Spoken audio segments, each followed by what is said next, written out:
Frank Morrison was humming along to Merle Haggard when he heard the car door slam. Not close, gentle, the way Helen had been closing that Buick's door for the past 8 years. This was a slam, the kind that says somebody's got a bone to pick. He set down the sandpaper, still holding the rocking chair's armrest he'd been smoothing for the better part of an hour. December lights slanted through the workshop window, catching sawdust in the air like snow that forgot how to fall.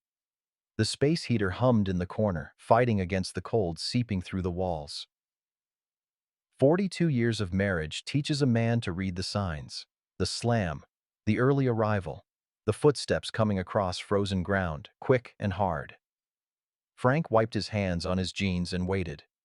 The woman walking toward his workshop looked like his wife, but the Helen he knew had left with the car that morning.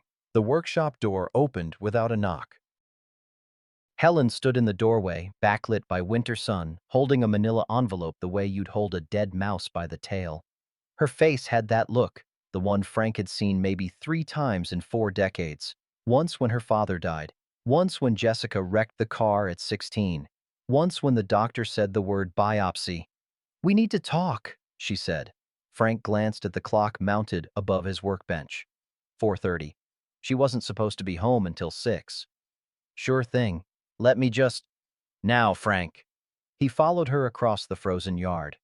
The cold hit him without his jacket, but Helen was already at the house, not waiting, not looking back. Inside, Jessica sat at the kitchen table, fork frozen halfway to her mouth. Their daughter had driven up from Chicago that morning, supposed to stay through Christmas, help with the decorating, the baking, all the things they'd done every year since she was small enough to need a step stool to reach the countertop. The pot roast sat in the middle of the table, steam rising. Helen had made his favorite. That should have been the first clue something was wrong. You don't cook a man's favorite meal and then look at him like he's a stranger. "Mom?" Jessica set down her fork. "What's going on?" Helen dumped the envelope's contents across the table. Photographs scattered between the serving dishes. Printed receipts. A screenshot of a phone number Frank didn't recognize. "Want to explain these?" Helen's voice was cold, not angry cold, ice cold, the kind that doesn't thaw. Frank picked up one of the photos, his truck in the grocery store parking lot. Another one, same truck, different angle. The date stamp said, Tuesday. "That's my truck," he said slowly. "At the store. I go there every Tuesday." "And who were you meeting?" "Meeting? Helen, I wasn't—" "Don't!" She held up one hand. "Don't lie to me. Someone saw you." "Someone told me everything." Frank's heart kicked hard against his ribs. "Saw me do what?" "You've been seeing her. That woman from the grocery store. The one who works the deli counter." He almost laughed. Would've, if Helen's face hadn't been so deadly serious. "Martha? She's gotta be 70 years old. She asks about my knee every time I—" "Not Martha." Helen's voice cracked just a little. "The young one. The blonde." Jessica stood up. "Mom, this is crazy. Dad wouldn't—" "Stay out of this, Jessica. This is between me and your father." Frank spread his hands on the table, trying to steady himself. The wood was solid under his palms. Real. Unlike whatever the hell was happening right now. "I don't know what you're talking about. I buy groceries, I come home. That's it." Helen picked up one of the receipts. 3:47 p.m. last Thursday. You said you were at the hardware store until 4:30. I stopped at the grocery store first. Got milk on the way. "Milk?" Helen's laugh was bitter. "You got milk for an hour and 43 minutes? What? No, Frank grabbed the receipt, looked closer. The timestamp said 3:47 p.m. But the date? "Helen, this isn't even the right day. This is from 2 weeks ago." "Stop lying to me!" Her voice broke, and for the first time, Frank saw tears. "Someone called me. They told me what you've been doing. They sent me proof." "Who called you?" "That doesn't matter." "The hell it doesn't." Frank stood up, slow and careful. His knees ached from the cold walk back from the workshop. "Who's telling you this?" Helen's jaw set hard. "I'm not discussing my sources with you. What I'm discussing is where you're sleeping tonight." The words hung in the air like smoke. "What?" Frank said. The couch. Helen pointed toward the living room. You'll sleep on the couch until you apologize for what you've done. Until you admit the truth and ask for forgiveness. I can't apologize for something I didn't do. Then I guess you'll be on that couch a long time. She walked out of the kitchen. Her bedroom door closed a moment later. Locked. The sound of that deadbolt sliding home was the loudest thing Frank had ever heard. Jessica stared at him, her face pale. Dad, what just happened? Frank looked down at the pot roast cooling on the table. Steam still rising, but thinner now. Fading. I honestly don't know, honey. That night, Frank lay on the couch under a thin blanket from the hall closet. The thermostat was set to 64 degrees. Helen controlled the thermostat. He could hear her crying through the bedroom door, quiet, but not quiet enough. At 2 in the morning, headlights swept across the living room wall. Frank got up, peered through the curtains. A car he didn't recognize idled at the curb, dark sedan. Sat there for 30 seconds, maybe more. Then drove away, slow and deliberate. Someone was watching the house. Someone wanted to make sure he was exactly where they'd put him. The couch wasn't made for sleeping. Frank knew that by dawn, when his back felt like somebody'd taken a 2x4 to it, he was 67 years old. 3 weeks ago, he'd felt 55. This morning, he felt every damn year. He made coffee in the kitchen, 2 cups by habit. Set one on the counter for Helen. She came out 20 minutes later, saw it sitting there, and poured it down the sink without a word. Jessica tried. God love her, his daughter tried. Mom, can we just sit down and talk about this? Look at the evidence together? I've looked at it. Helen stared out the kitchen window, arms crossed. I know what I know. But Dad's receipts can be faked. Times can be changed. Helen turned, and Frank saw something in her face he'd never seen before. Fear. Real, raw fear. You don't understand, Jessica. Someone told me things. Details about our house, about our life. Things only Frank would know. Frank set down his coffee cup. What kind of details? I'm not discussing this with you. She left for her Wednesday morning Bible study. Frank watched her go, then pulled out his own receipts from the past month, spread them on the table. Every Tuesday, same time, same store. Every Thursday, hardware store, then groceries. He had proof, black and white proof, but Helen wouldn't look at it. She's scared of something, Jessica said. Did you see her face? I saw it. Dad, this isn't just anger. This is, I don't know, panic maybe. That night, Frank tried again. Sat Helen down at the kitchen table, showed her his receipts, walked her through his actual schedule. She examined them, and for a moment, just a heartbeat, her face softened. I want to believe you, she whispered. Her hand trembled when she touched his. Frank, I really want to believe you. Then believe me. She looked at him, eyes wet. The person who called, they knew about the scratch on your truck, the one from last month when you backed into the fence post. They knew about the coffee stain on your seat. They knew. Her voice broke. They knew things, Frank. So do half the people in this town. We've lived here 33 years. She was quiet for a long time.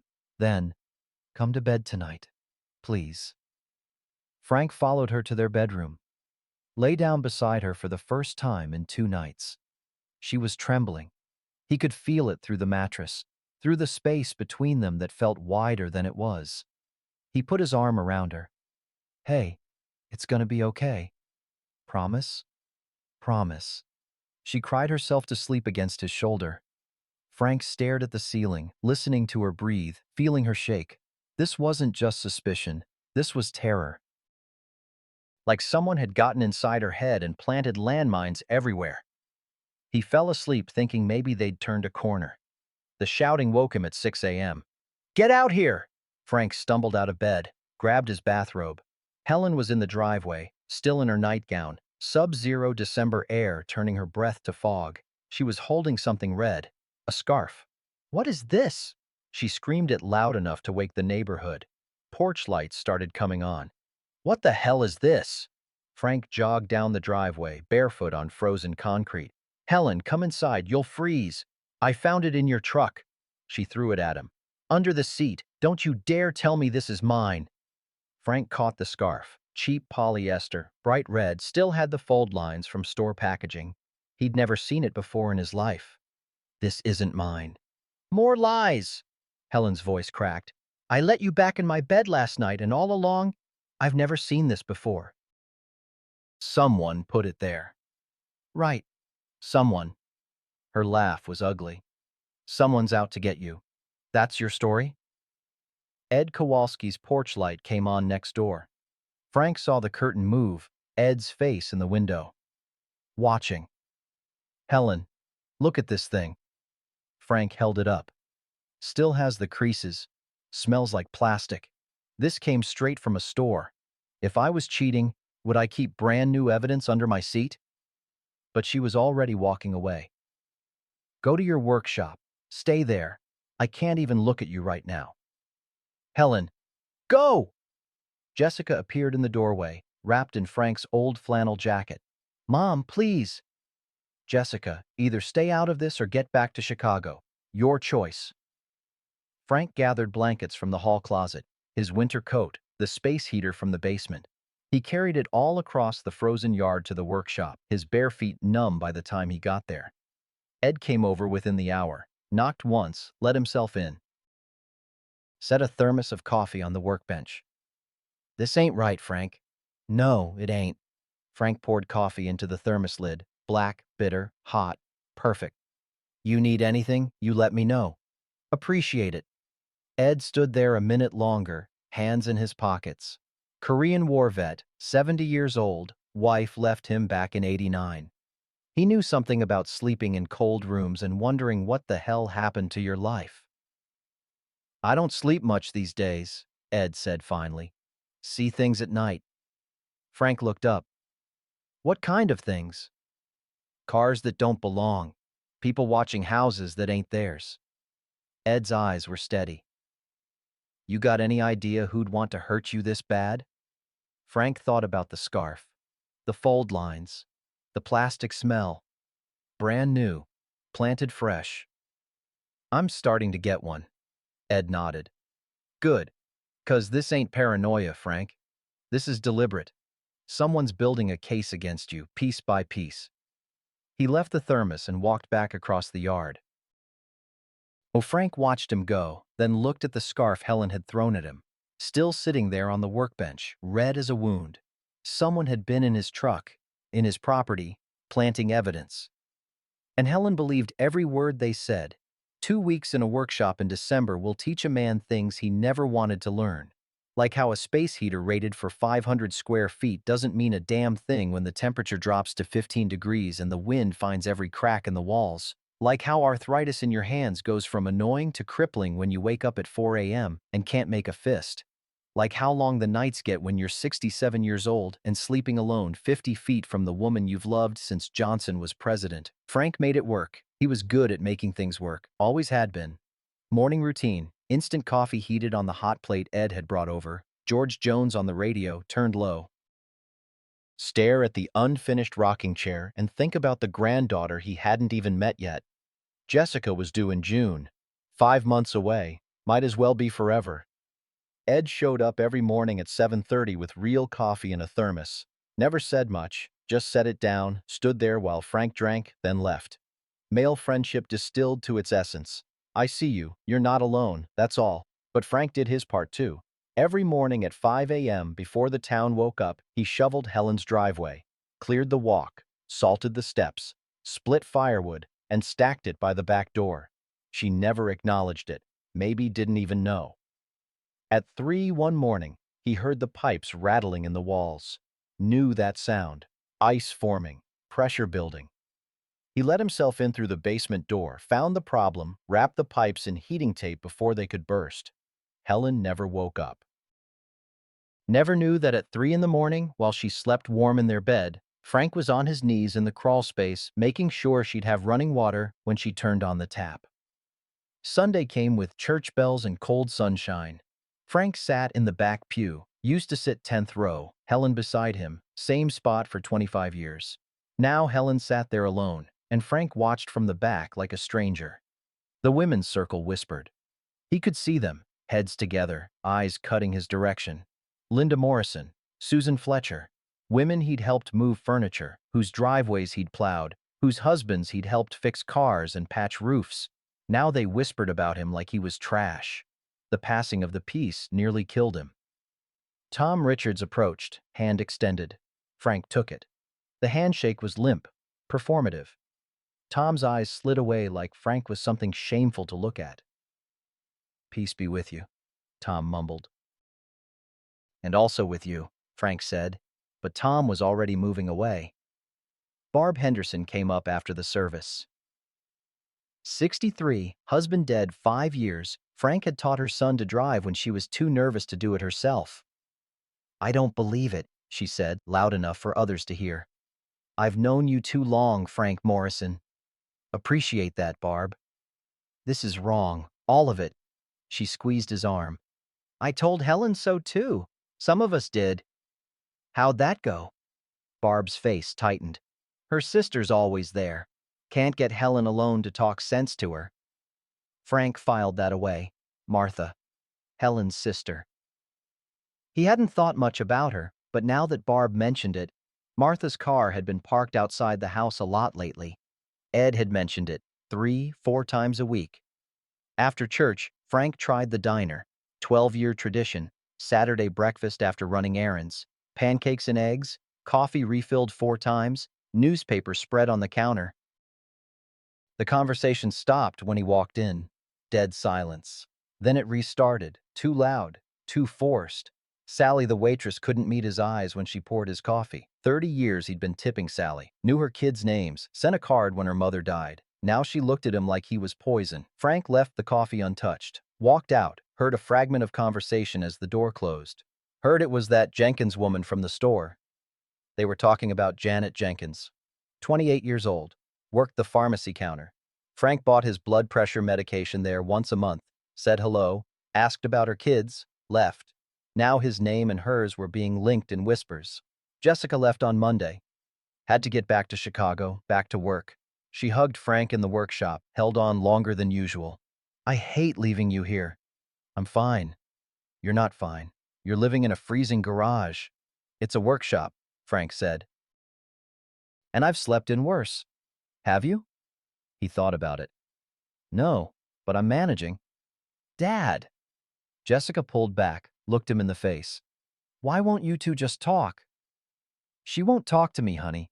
I've tried." "Then make her listen." "You can't make someone hear what they've decided not to believe." Jessica cried.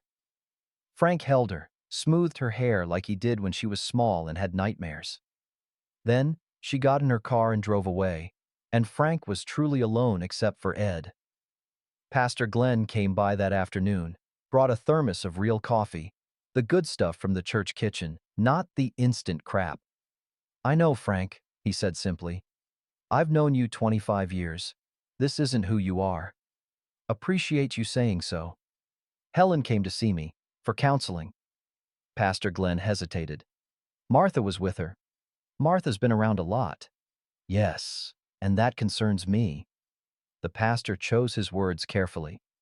"I can't say more, confidentiality, but I've been doing this long enough to recognize when someone's being influenced."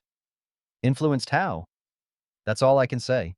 But when you're ready to confront this, Frank, really confront it, I'll be there. Helen trusts me. She might listen."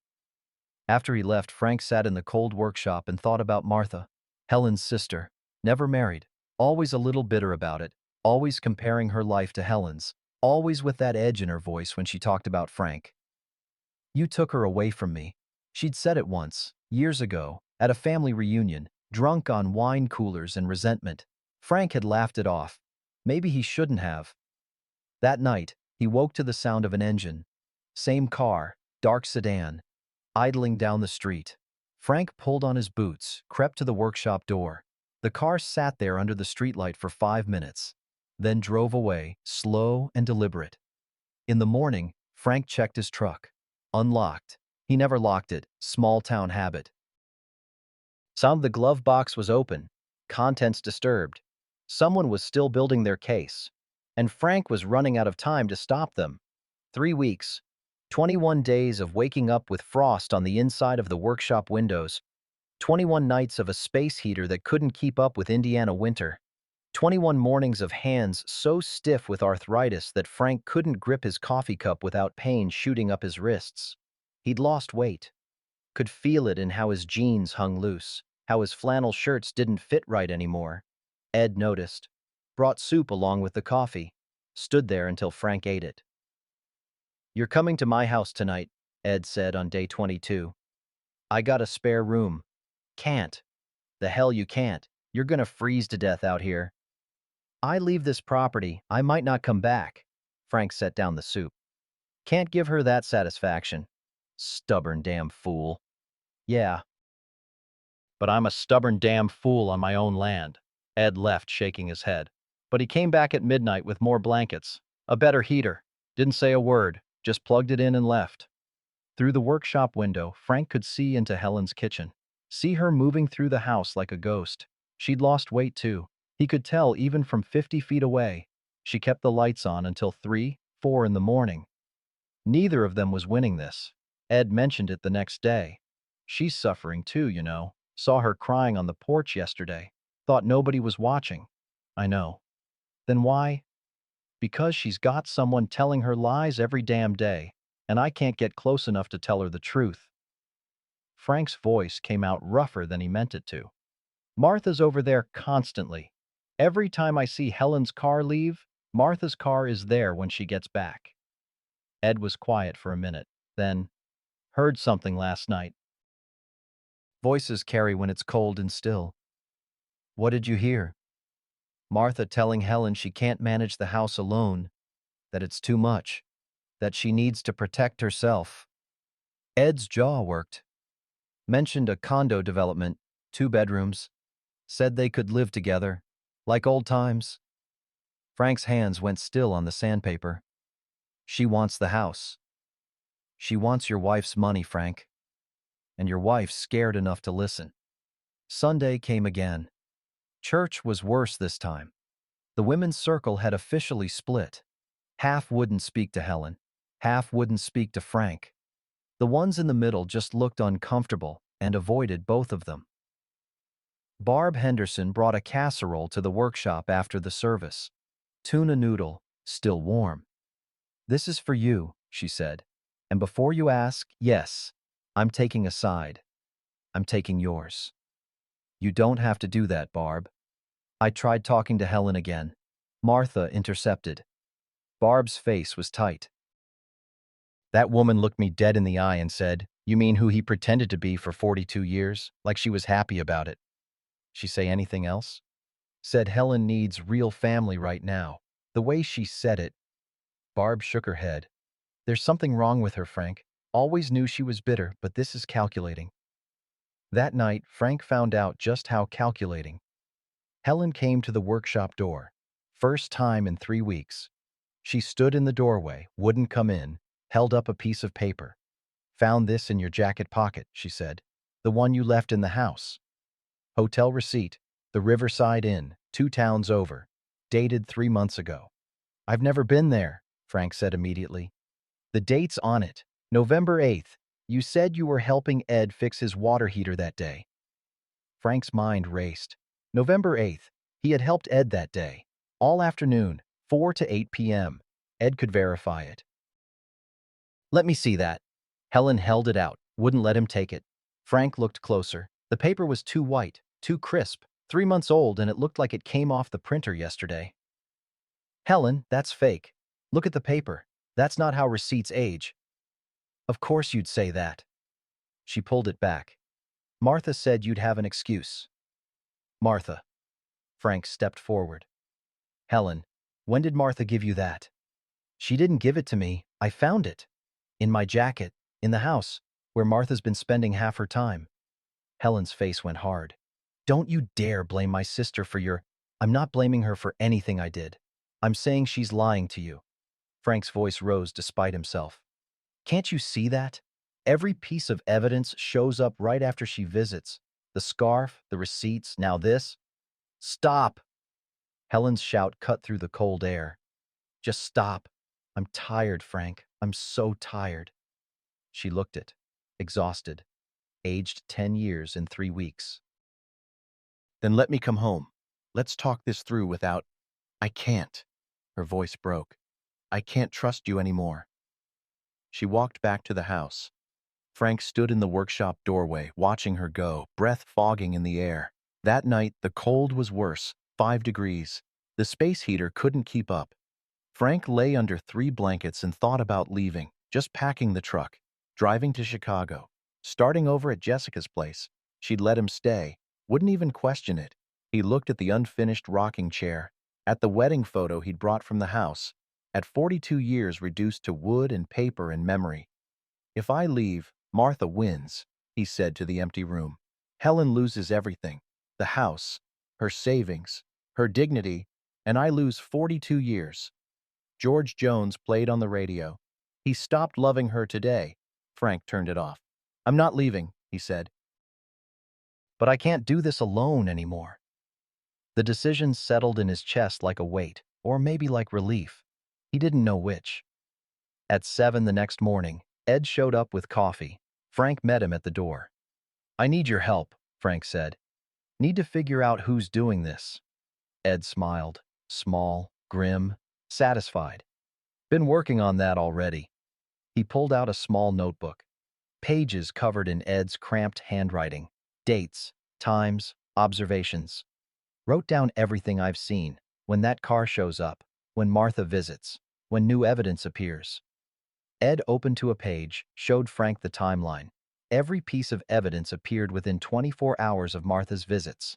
Every single one. Frank stared at the pattern, clear as day, undeniable.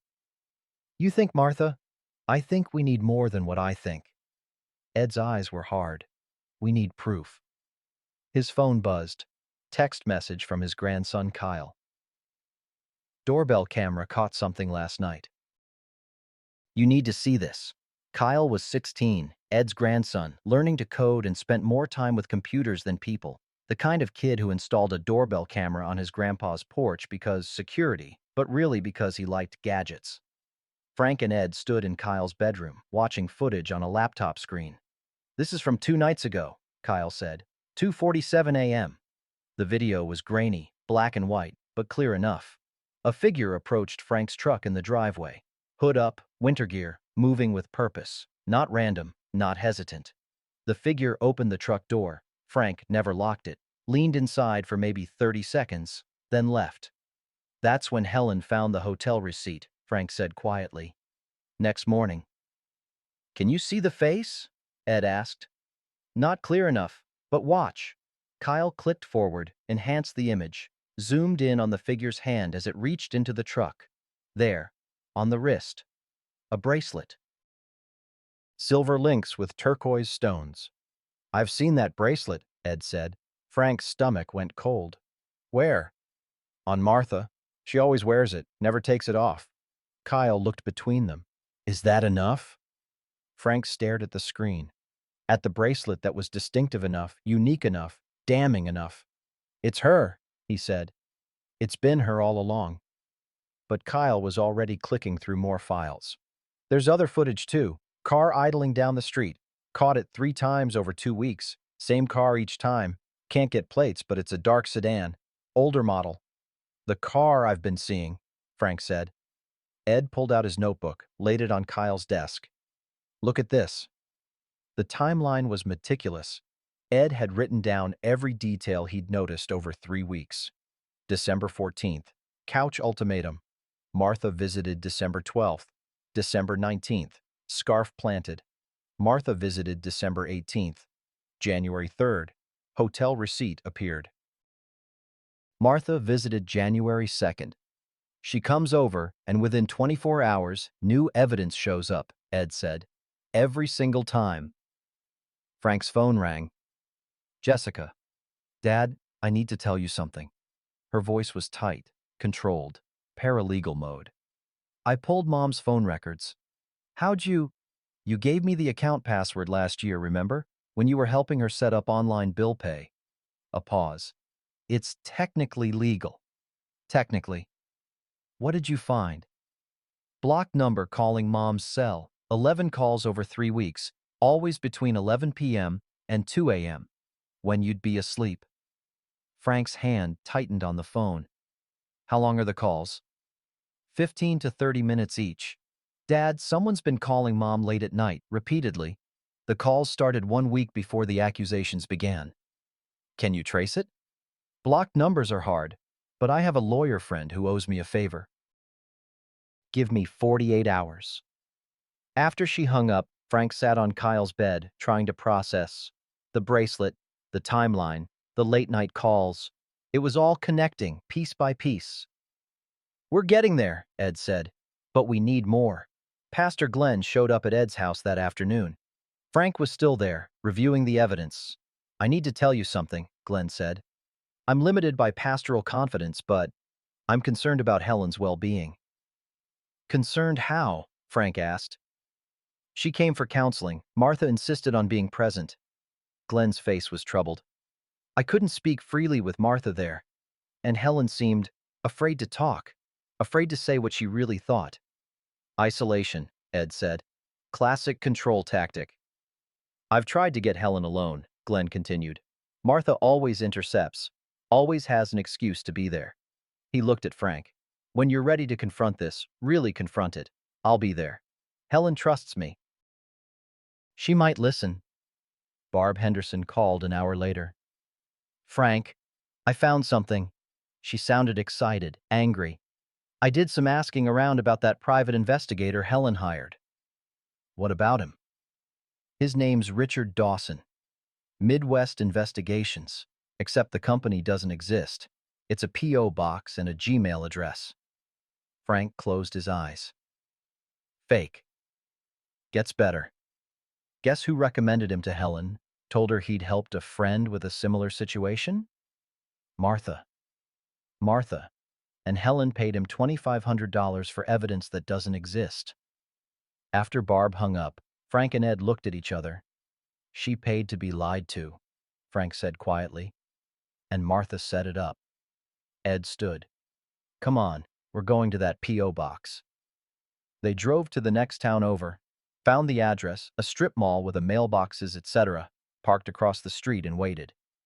Feel like we're in a cop show, Ed muttered. Yeah, a really boring one. 2 hours later, a young guy showed up. Late 20s, cheap suit, too much hair gel.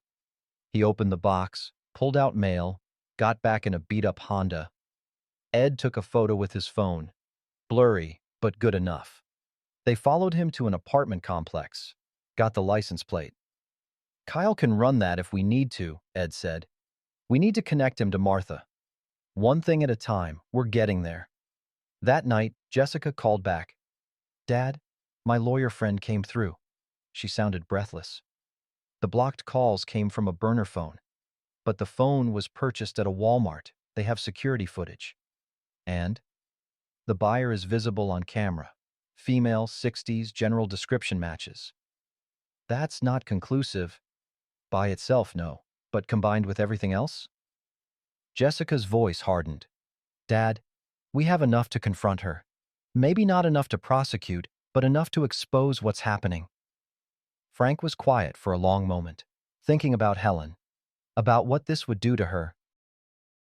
Finding out her own sister had orchestrated everything. I need to think about how to do this, he said finally, without destroying Helen.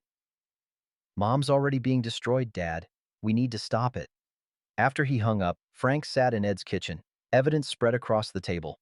Doorbell footage, timeline, phone records, the fake PI. You ready for this? Ed asked. Frank thought about Helen crying through the bedroom door, about 3 weeks in a frozen workshop, about his name dragged through the mud and his marriage hanging by a thread. No, he said, but I'm doing it anyway. Kyle came downstairs, laptop in hand. Grandpa, I enhanced that doorbell footage overnight. You need to see this. He set the laptop on the table, played the video again, the figure at the truck. But this time, Kyle had zoomed in further, enhanced the resolution, isolated the hand reaching into the cab. The bracelet was crystal clear now. Silver links, turquoise stones. Distinctive, unique, unmistakable. That's Martha's bracelet, Frank said. Ed nodded slowly. That's proof. Is it enough? Kyle asked. Frank stared at the screen, at the evidence that could save his marriage or destroy it, depending on how Helen took the truth. It's enough, he said. Ed's kitchen table had seen better days, but it held up under the weight of evidence they spread across it Friday afternoon. Frank, Ed, Jessica, who'd driven back from Chicago overnight, Pastor Glenn, Barb Henderson, 5 people who gave a damn about the truth. Jessica organized the evidence like the paralegal she was. Photos in one pile, timeline printouts in another. Doorbell footage queued up on Kyle's laptop, phone records highlighted in yellow. We have proof of tampering, she said. Proof of the fake PI. Proof of a pattern linking Martha to every piece of planted evidence. But we don't have proof she made those calls, Frank said. That burner phone footage isn't clear enough to hold up. Does it matter? Barb leaned forward. The rest is damning enough. It matters because Helen needs to understand she was manipulated. Frank's voice was steady, deliberate. If we can't prove the calls, she might think she came to these conclusions herself, that it was her intuition, her judgment. Pastor Glenn nodded. Frank's right. This isn't about punishing Martha. It's about freeing Helen from deception. So how do we do this? Ed asked. They talked through options, private confrontation versus public. Who should be present, when and where? Church setting, Pastor Glenn suggested. Neutral ground Helen trusts. The conference room in the basement. Just immediate people. Frank, Helen, Martha, me, Jessica. Will Martha come? Jessica asked. I'll invite them both for mediation. Martha will come because she thinks she's winning. The pastor's jaw set. She has no idea what's waiting. Frank held up a hand. I don't want Helen humiliated. She's a victim here too. I know that, Dad. Do you? Because when we show her this, Frank gestured at the evidence. We're showing her that her sister, her own blood, has been destroying her life for weeks, for money, for a house. His voice cracked. That's going to break her, Jessica. The room went quiet. Then we break her gently, Pastor Glenn said. With truth, but also with grace. They finalized the plan. Sunday after service. Conference room. Mediation session. 2 days away. That night, Frank couldn't sleep. Sat in the workshop, space heater humming, and watched the house through the window. Helen moved through the kitchen like a ghost. Thin, so damn thin. He could see it even from 50 feet away, even in the half-light. She'd aged a decade in 3 weeks. Martha was there, sitting at the kitchen table, papers spread between them. Martha talked, gestured, pointed at documents. Helen nodded, passive, defeated. Martha's hand on Helen's shoulder looked comforting from a distance, but Frank knew better now. That wasn't comfort. That was ownership. She's got her hooks in deep, Ed said from behind him. Frank hadn't heard him come in. Ed did that sometimes, just appeared when Frank needed someone. Helen's not angry anymore, Frank said. Look at her. She's terrified.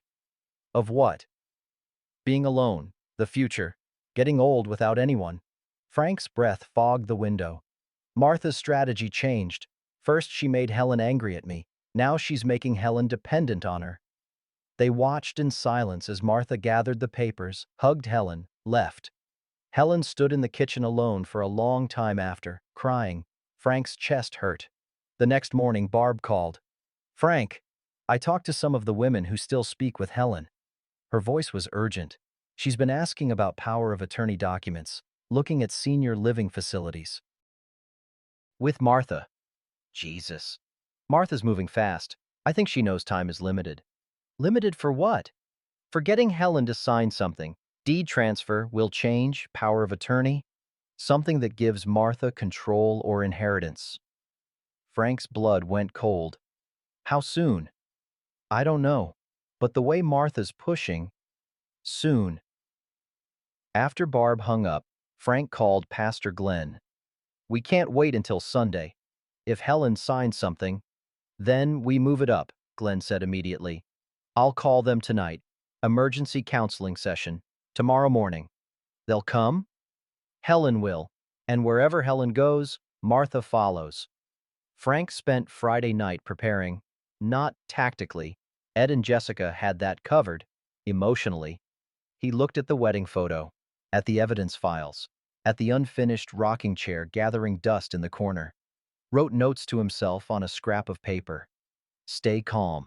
Don't attack Martha. Focus on Helen. Show love. Offer grace. Truth is enough. He tried to pray. Frank wasn't much for praying, went to church because Helen went, believed in something but couldn't name it exactly. But tonight, desperate, he tried, "If you're listening, help me save my wife tomorrow. Not from me, from her sister. Please." Ed checked on him around midnight. "You ready?" "No, but I'm going anyway." Ed gripped his shoulder, squeezed once. "I'll be right outside that room if you need me. Thanks for not giving up on me." "Hell, Frank, you never gave up on yourself. You just needed some backup." They shook hands. Then Ed pulled him into a brief, awkward hug, the kind men give each other when words aren't enough. Barb called at 1 a.m. "Frank, Martha knows something's up." "How?" "Saw her at the grocery store tonight. She was asking questions. Has anyone been talking to Frank? Has anyone seen Frank with anyone?" She seemed nervous, rushed. "Doesn't matter now. Tomorrow we end this. Be careful." Cornered animals bite. Saturday morning came cold and clear. Frank showered at Ed's house, first real shower in 3 weeks. Put on clean clothes, tried to eat breakfast and couldn't. Jessica met him at Ed's, brought copies of all the evidence, multiple sets, witness list prepared. "This isn't a trial, honey." "It kind of is, Dad. Martha's on trial for destroying our family." Jessica's eyes were hard. "I'm making sure she's convicted. Remember your mom's in that room too. We're not just exposing Martha. We're showing your mom she was used. Be gentle with her." Jessica softened. "I will, but I won't be gentle with Aunt Martha." At 9 a.m., they arrived at the church. Pastor Glenn was already there, setting up the conference room. Ed positioned himself outside with Kyle, just in case. Frank sat at the table, evidence folders in front of him. His hands were steady, his heart was not. Pastor Glenn looked out the window. "They're here." Martha's car just pulled up. Frank stood, watched through the window as Martha and Helen walked toward the entrance. Martha's arm linked through Helen's. Possessive, proprietary. Helen looked frail, uncertain, lost. Martha looked confident. Chin up, shoulders back.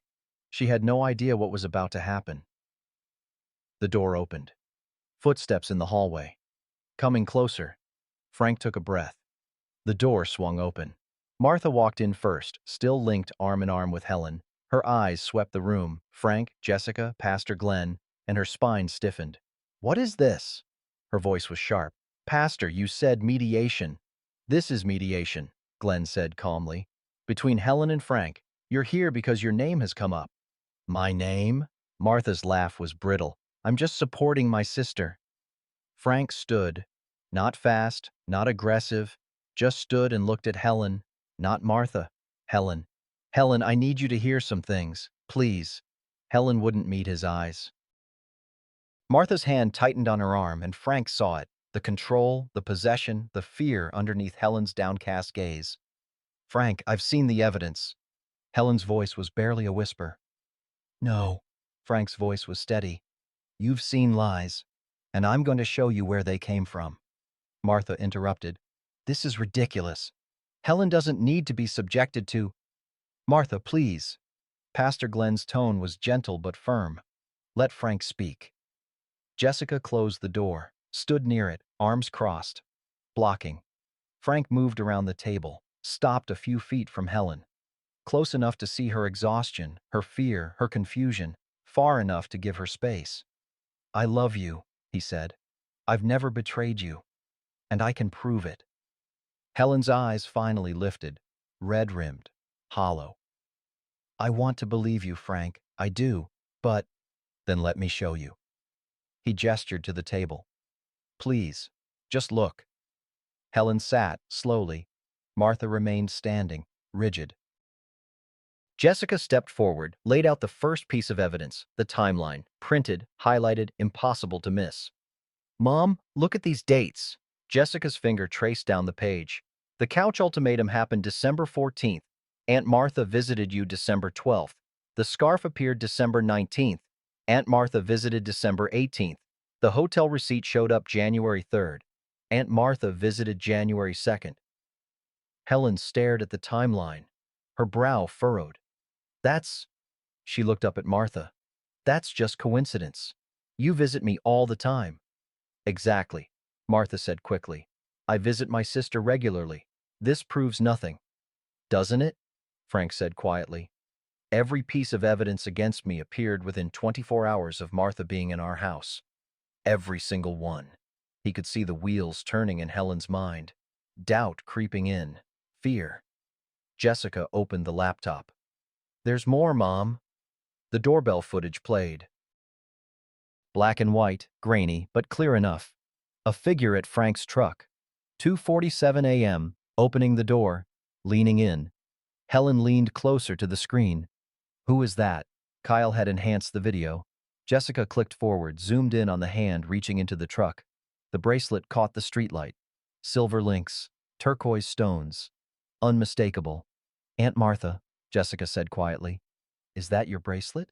Martha's hand flew to her wrist. She was wearing it, right now. Same bracelet, same stones. The color drained from her face. Lots of people have bracelets like this. In our town? Frank cut her off. How many people have a bracelet exactly like that? Helen was staring at the screen, then at Martha's wrist, then back at the screen. Martha, her voice shook. That's your bracelet. It could be anyone's. That's your bracelet. Helen stood up, unsteady. You were at Frank's truck, at 3 in the morning. What were you doing? Pastor Glenn stepped forward. There's more, Helen. You should hear it all. Barb's information came next. The fake private investigator. Midwest investigations that didn't exist. P.O. Box and Gmail address. $2,500 paid for manufactured evidence. And who recommended him to you, Mom? Jessica's voice was tight with controlled anger. Who gave you his number? Helen turned to Martha. You said he helped your friend. You said he was legitimate. I thought he was. Martha's voice rose. How was I supposed to know? You did know, Pastor Glenn said. His pastoral gentleness was gone. This was judgment. The evidence suggests you knew exactly what you were doing. The phone records came out last. Pattern of late-night calls from a blocked number. 11 calls over 3 weeks. Always when Frank would be asleep, couldn't defend himself. Couldn't hear what poison was being poured into Helen's ear. Someone bought a burner phone, Jessica said. Security footage shows the buyer, female, 60s, matches Aunt Martha's description. You can't prove that was me. Martha. Helen's voice cut through the room like a blade. Tell me you didn't do this. Silence. Long, damning silence. Martha's face twisted. Anger, fear, desperation all at once. This is insane. You're all turning on me to protect him. She pointed at Frank. Can't you see what he's doing? He's manipulated all of you. We have evidence, Jessica said coldly. What do you have? I have the truth. I tried to help Helen see it, and now you tried to help yourself, Frank said. His voice was still calm, still controlled, but there was steel underneath. Martha, why? What did I ever do to you? The mask cracked. Martha's face contorted with hatred. Raw, ugly, decades-old hatred. You took her away from me. The words came out like venom. 42 years. You've had her for 42 years. She was my sister first. The room went still. I didn't take her, Frank said quietly. She chose to marry me. That's not the same thing. She chose wrong. Helen stumbled backward, hand over her mouth. Martha, no!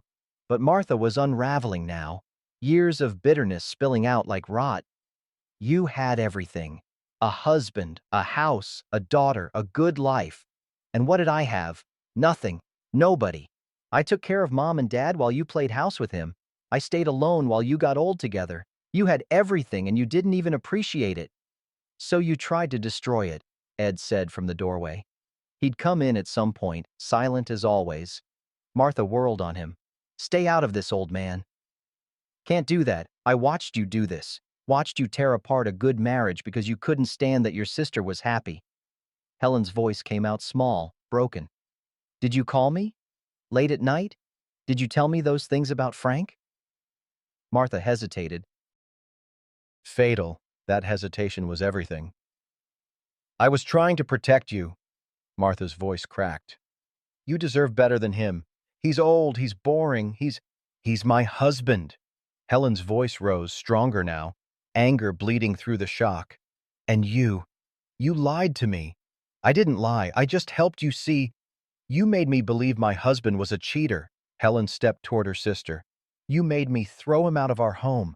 You made me. Her voice broke. The scarf, the hotel receipt, you planted them. Martha said nothing.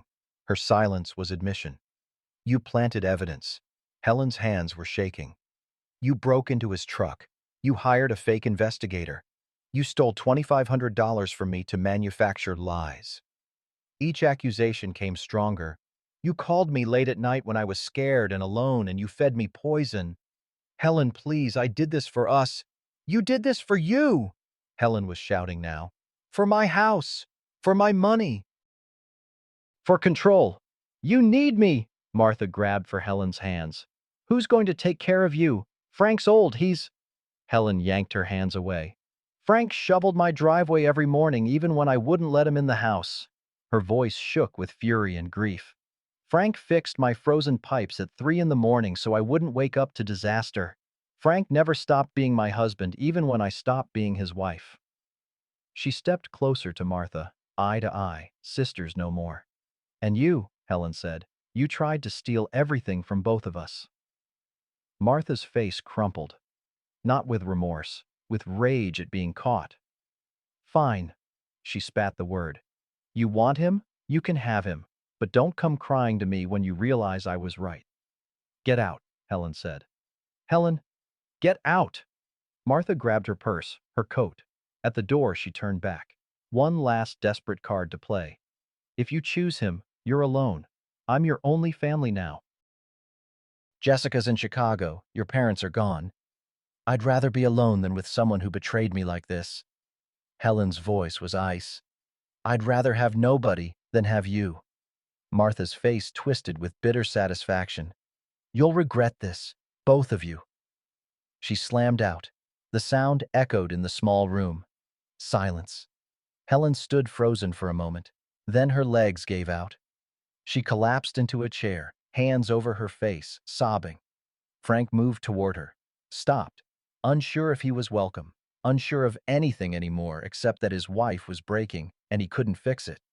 Helen looked up through tears, saw him standing there, saw his pain, his restraint, his love that had endured 3 weeks of hell and a workshop in December, and false accusations and public humiliation. Frank, her voice cracked. Oh God, Frank, what have I done? He crossed the distance between them, slow, careful, knelt beside her chair. It's okay, he said. It's not okay. I threw you out. And I believed her instead of you. I know. How can you ever forgive me? Frank's eyes were wet. I don't know yet, but I want to try. Helen reached for his hand. The first touch in 3 weeks. Her fingers were cold, trembling. I'm so sorry, she whispered. I'm so sorry. Jessica knelt on Helen's other side, wrapped her arms around her mother. 3 generations of Morrison family, broken and trying to figure out how to be whole again.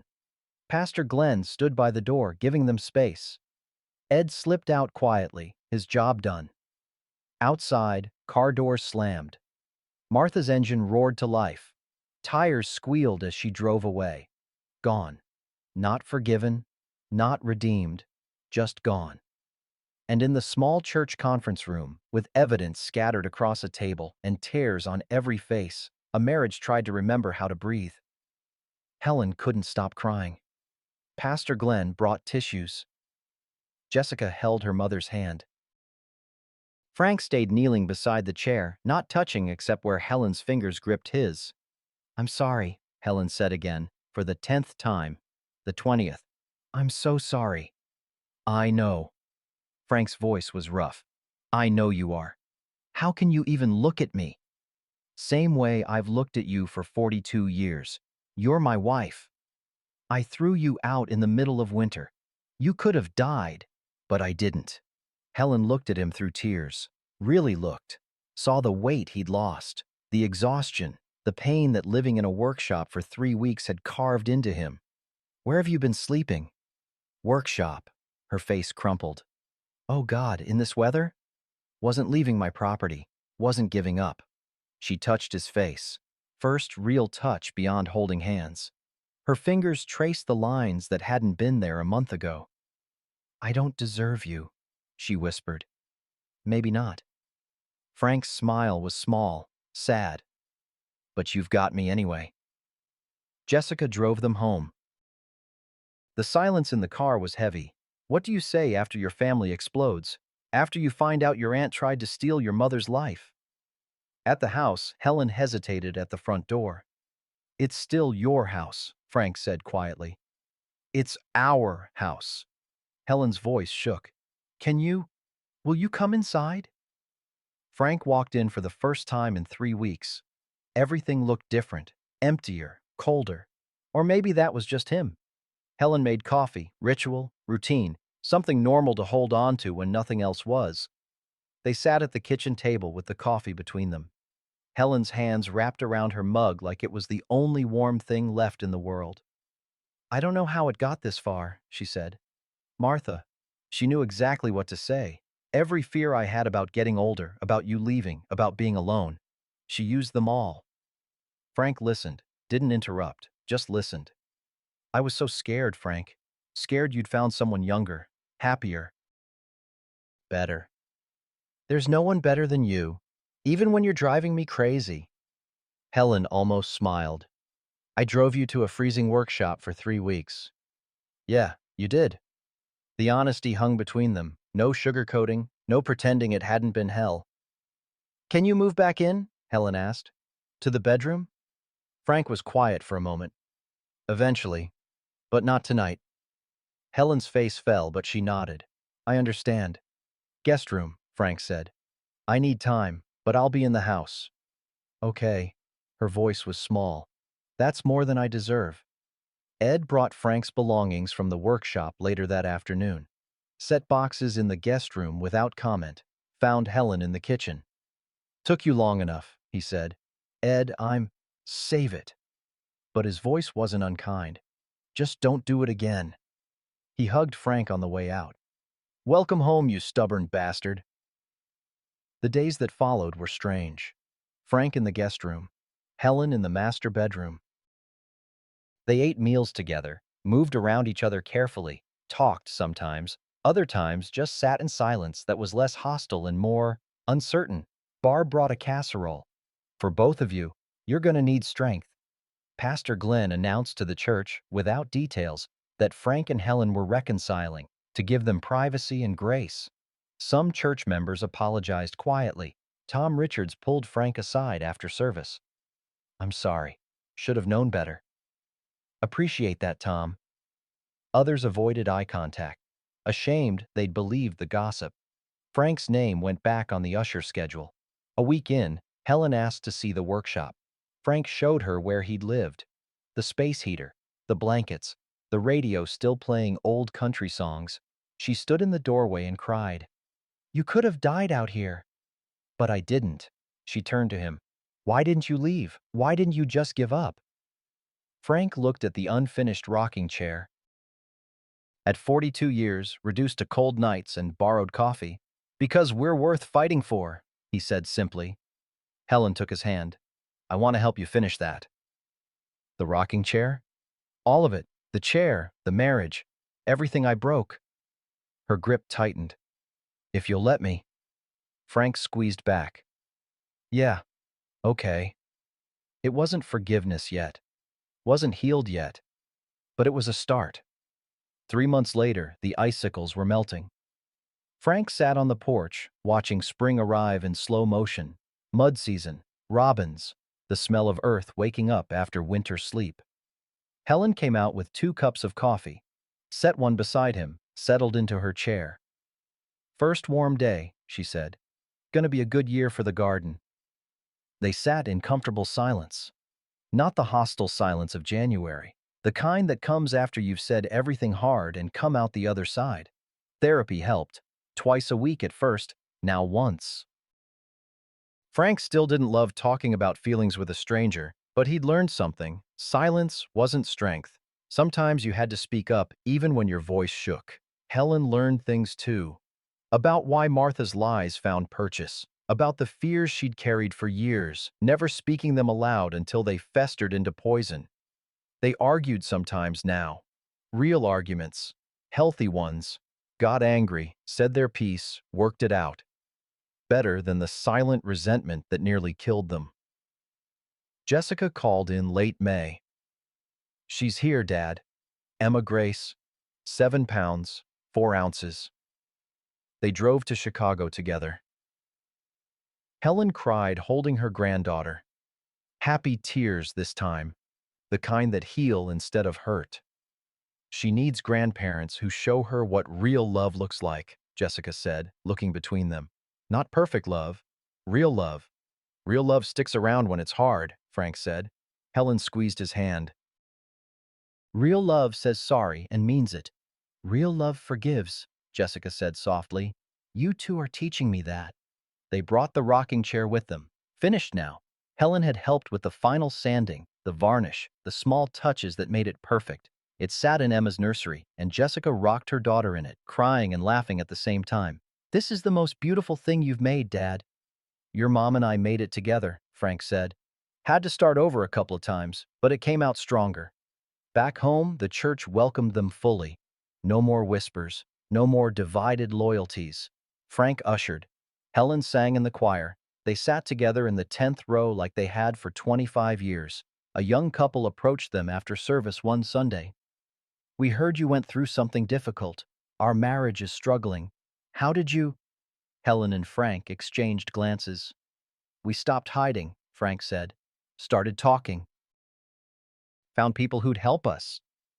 And we decided we were worth saving, Helen added. Their story became testimony, proof that broken things could be mended if both people chose to do the work. Martha never apologized, moved 2 towns over.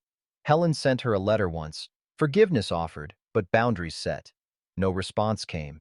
Helen made peace with it. I can't control her choices, only mine.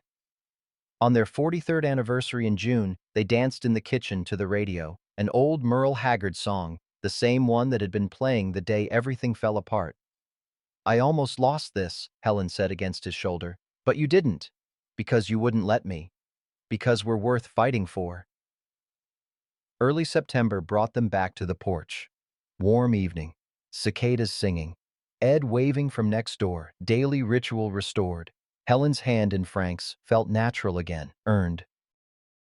Not the innocent touch of 42 years ago, but the wiser touch of 43 years survived. Remember last winter? Helen asked. Every day. Do you wish? No. I wish it hadn't happened. But I don't wish we'd given up. Me neither. Frank looked at his wife, at the lines around her eyes and the gray in her hair, and the strength it took to admit wrong and ask for forgiveness. You know what I learned? He said. Helen waited, hand in his. Frank took his time answering. Some things needed thinking through before you spoke them out loud. I learned that silence isn't surrender, he said finally. But sometimes silence isn't enough either. You gotta speak up for truth even when your voice shakes. Helen's thumb traced circles on his palm, listening. I learned that love isn't just feeling, it's choosing, every morning, especially the mornings you don't feel like it. He looked at her. I chose you every day for 3 weeks in that workshop. Even when you wouldn't choose me back. Frank, Let me finish. His voice was gentle. I learned that family can betray you, but family can also save you. Ed and Jessica and Pastor Glenn and Barb, they were family when blood family failed. You get to decide which family you keep close. A car drove past. Neighbor waved. They waved back. I learned that dignity isn't never falling down. It's getting up and doing the next right thing even when you're freezing and the whole town's talking. Frank smiled, small and true. It's shoveling a driveway at 5 a.m. for someone who won't speak to you. It's fixing frozen pipes when nobody's watching. Helen leaned her head against his shoulder. Trust earned back through time and consistency and grace. I learned that 43 years don't mean nothing if you give up at 42, Frank said. And I learned that forgiveness is work. Some days I choose it 10 times before breakfast. But I keep choosing it. From inside the house, Emma's baby sounds came through the monitor they'd brought back from Chicago. Their granddaughter, visiting for the weekend. New life. New chances. I'm glad you didn't give up on us, Helen said softly. Frank pulled her closer. Wasn't an option. Some things are worth freezing for. Let's not test that again. Deal. The sun dropped lower, painting the porch in gold and amber. Ed's radio played across the fence. George Jones, same song from December, but it hit different now. Everything was different now. Scarred but standing, broken but mended, imperfect but real. Helen lifted her face to the last warmth of the day. Spring came. It always does, Frank said. You just gotta last through winter. They sat together as the light faded, watching the garden bloom, listening to their granddaughter breathe through the monitor, feeling the weight of what they'd almost lost and the grace of what they'd saved. Not perfect, but theirs, and that was enough.